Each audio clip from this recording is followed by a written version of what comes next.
আসসালামু আলাইকুম সবাইকে। নতুন আরেকটি ভিডিওতে আপনাদের সবাইকে স্বাগতম। আশা করি আপনারা সবাই ভালো আছেন এবং আমাদের ভিডিওগুলো আপনাদের কাছে ভালো লাগছে। ফটো ম্যানিপুলেশনটা কি? সহজ ভাষায় সহজভাবে বললে ফটো ম্যানিপুলেশনটা হচ্ছে আপনার ক্রিয়েটিভিটির বহিঃপ্রকাশ, আপনার কল্পনাটাকে বাস্তবে প্রকাশ করা। যেমন যেটা বাস্তবে কখনো সম্ভবই না। যেমন ধরুন আমি একটা আইল্যান্ডকে একটা বোতলের মধ্যে নিয়ে এসে পড়লাম। আমরা কোনো একটা ভাসমান ল্যান্ডকে কোনো একটা বাবলের মধ্যে নিয়ে এসে পড়লাম। আমরা কোনো একটা টপকে দেখালাম যে কোনো একটা মানুষের মাথা থেকে টপটা বেরোচ্ছে। তো এগুলো আসলে কোনো কিছুই বাস্তবে সম্ভব না, কিন্তু এটাকে আমরা ম্যানিপুলেশনের মাধ্যমে এমনভাবে এটাকে দেখাই যে এটা একটা স্বাভাবিক দেখা যাচ্ছে। এটা খুবই মজার একটা জিনিস। এটা আমরা ফটোশপেরই বেশ কিছু টুলসের মাধ্যমে এই কাজগুলো সম্পাদন করি। সো সেরকমই একটা ফটো ম্যানিপুলেশন আমরা এখন দেখব। ভিডিওটি কেমন লাগলো ও কী ধরনের ভিডিও আপনারা বেশি বেশি দেখতে চান সেটি অবশ্যই আমাদেরকে কমেন্ট করে জানাবেন এবং সাবস্ক্রাইব করে আমাদের পাশে থাকবেন যাতে করে নতুন নতুন ভিডিওগুলো আপনাদের কাছে দ্রুত পৌঁছে যায়। এখন আমি আপনাদেরকে খুবই চমৎকার একটা ফটো ম্যানিপুলেশন দেখাবো।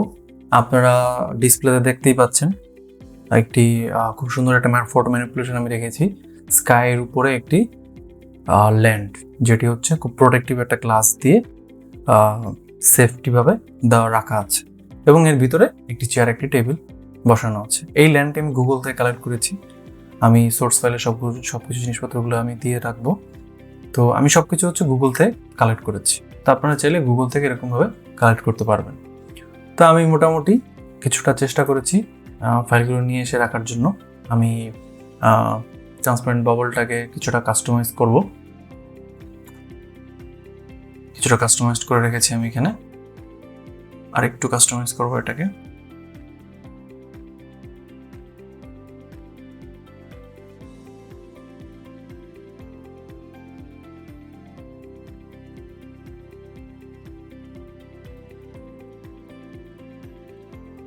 দেখুন আমি অনেকটা কাস্টমাইজ করে রেখেছি এটাকে। এখন আমি এটার উপরে এটাকে বসাবো। আমি দেখে নিব আমার কতটুকু জায়গা দরকার। তার বাদ বাকি জায়গাটা যেহেতু আমার মাস্কিং করতে হবে, সো অবশ্যই আমার এটা খেয়াল রাখতে হবে। ওকে, এখন আমি এটাকে মাস্কিং করে নিব। মাস্কিং করার পরে ব্রাশের সাহায্যে আমি আস্তে আস্তে এটাকে মিশিয়ে দেব।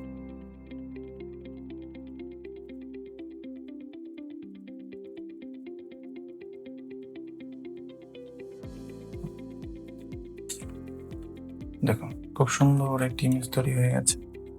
আপনি চাইলে দুটোকে গ্রুপ করে নিতে পারবেন। গ্রুপ করে এটাকে মাস্কিং করে চাইলে আপনি এই মেঘটার আড়ালে এটাকে ঢুকিয়ে দিতে পারবেন। কিভাবে? এটাও মাস্কিং এর সাহায্য করব। পাত করে ক্লাউডটাকে আমি আগে সিলেক্ট করে নিচ্ছি।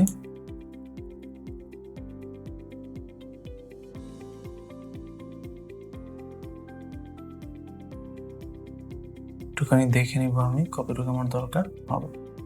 আচ্ছা, এতটুকু আমার কাজ হয়ে যাবে। আচ্ছা, এরপরে দেখুন আমি এটাকে মাস্কিং করে নিব।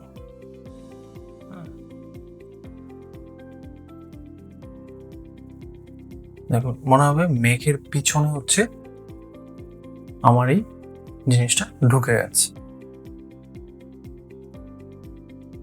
তার আগে আমি কিছুটা ব্রাশের কাজ করে নেব যাতে এটাকে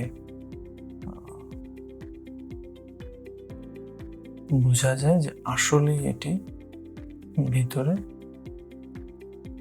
ঢুকে গেছে। ওকে, মাস্কিং করে দিলাম। এটা একদম কম দিয়ে দিব। দেখো মনে হবে একদম ভিতরে ঢুকে গেছে এটা। হ্যাঁ, আপনি চাইলে এটা করতেও পারেন, নাও করতে পারেন। আমি জাস্ট নর্মালি দেখানোর জন্য এটা করলাম। এরপর আমরা একটা কালার এফেক্ট নিয়ে আসবো। আমরা কন্ট্রোল এ দিয়ে এটা কপি করব, কন্ট্রোল এ দিয়ে সিলেক্ট করব, কন্ট্রোল সি দিয়ে কপি করব। তারপরে ব্যাকগ্রাউন্ড ঠিক উপরে এসে এটাকে পেস্ট করে দেবো। পেস্ট করে দেওয়ার পরে এটাকে আমরা এখান থেকে বেশ কিছু আপনি চাইলে এফেক্ট এখানে নিতে পারবেন। হ্যাঁ, আপনার যেটা যেভাবে যেটা ভালো লাগে। এখানে দেখবেন আপনি আস্তে আস্তে করে অনেক কিছু চেঞ্জ করতে পারবেন আপনি। এগুলো হচ্ছে প্র্যাকটিস করবেন আপনি। প্র্যাকটিস করতে করতে আপনি দেখবেন আপনি অনেক কিছুই করতে পারবেন। সফট লাইটটা ইউজ করলাম, ইউজ করে আমরা 50% অপাসিটি করে দিলাম। দেখুন এটা একটা খুব সুন্দর একটা কালার আসছে। তো আপনি চাইলে এটাকে সরিয়ে দিতে পারেন। এই যে দেখুন খুব সুন্দর একটি ম্যানিপুলেশন। আমি এটাকে গ্রুপ করে নিচ্ছি। আমি আরেকটু কিছু কারেকশন করে নিই। যাব ব্রাশ টুল দিয়ে, যেহেতু আমার এটা নিচে আছে, তো নিচে থাকলে নর্মালি হচ্ছে এটা একটু ডার্ক থাকে। হ্যাঁ, লেয়ারটা ওই লেয়ারের উপর মাস্কিং করে দেবো। মাস্কিং করে দিয়ে এটার অপাসিটি আমি কমিয়ে দেবো। দেখুন, অথবা আপনি চাইলে আবার এই লেয়ার এফেক্ট থেকে বেশ কিছু জিনিসপত্র এখানে খাটিয়ে নিয়ে তারপর আপনি করতে পারবেন। যে জিনিসটা আপনার মনে হয় যে এই জিনিসটা আমি দিলে খুব ভালো লাগবে, ওরকমভাবে আপনি এটা করতে পারবেন। দেখুন আমি এটা মাল্টিপল দিয়ে রাখলাম। মাল্টিপল দেওয়ার পরে আমি এটাকে কিছুটা অপাসিটি কমিয়ে, এখন এটা একদম পারফেক্ট লাগছে। তো এই ছিল হচ্ছে আজকের ম্যানিপুলেশনটা। আমি সোর্স ফাইলগুলো অ্যাড করে দিয়েছি। তো আপনারা এইটা আবার নিজে নিজে একা একা ট্রাই করবেন, এবং যত প্র্যাকটিস করবেন আপনার একটা জিনিসের প্রতি ততটা মাস্টার করতে পারবেন। এটা সবসময় মনে রাখবেন যে যত প্র্যাকটিস করবেন তত একটা জিনিসের আপনারা মাস্টার হতে পারবেন।